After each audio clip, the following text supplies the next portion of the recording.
Should you go on Mastodon? Yes or no, as a doctor? It's a big question. And this is a bit different than the other big question that was popping up in our workshops like about a year ago. Should I go on TikTok? Yes or no? So that's another question. But let's focus on the newcomer in social media. You may have heard about it, Mastodon, being announced as sort of a replacement Twitter for those who do not like the recent evolutions of Twitter. So let's take a closer look at what we know and what we do not know yet about this new beast that's called Mastodon. It's said to look a little bit like Twitter, and this is not a tech video analyzing how it works and telling you all the bits and pieces about how these servers are built up. That is another conversation.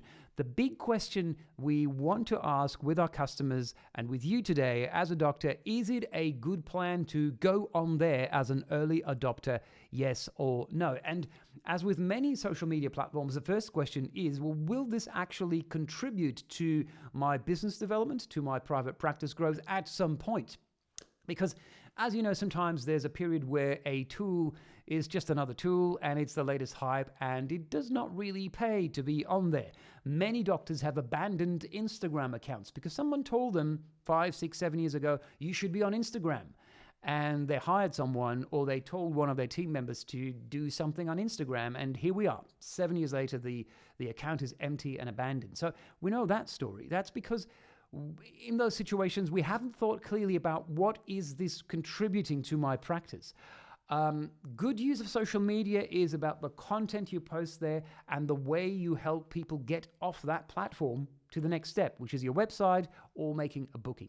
That's another conversation about social media in general. So Mastodon, yes or no? There's this thing about digital assets or digital real estate that sometimes gives you the benefit of being the early adopter. If you were that person who booked a domain 20 years ago, kneesurgeons.com, then there may have been tremendous benefit in having such an easy domain to use for your private practice as a knee surgeon. And the same obviously applies in Australia or in any country where you can book a domain. So looking at these things in social media, sometimes what they call handles, at digital practice, the handles or the identifier that you get as you create a social media account, well, they become locked in on a first come, first served basis. So what we need to find out now with Mastodon is, well, how important will it be X years down the track to be the first to book a certain handle on Mastodon, such as at knee surgeon or at obstetrician Perth or whatever your useful identifier could be. It could be different from your practice name. So it's worth investigating a little bit what's going on and maybe just securing some of the real estate, some of the digital assets so you can plan ahead.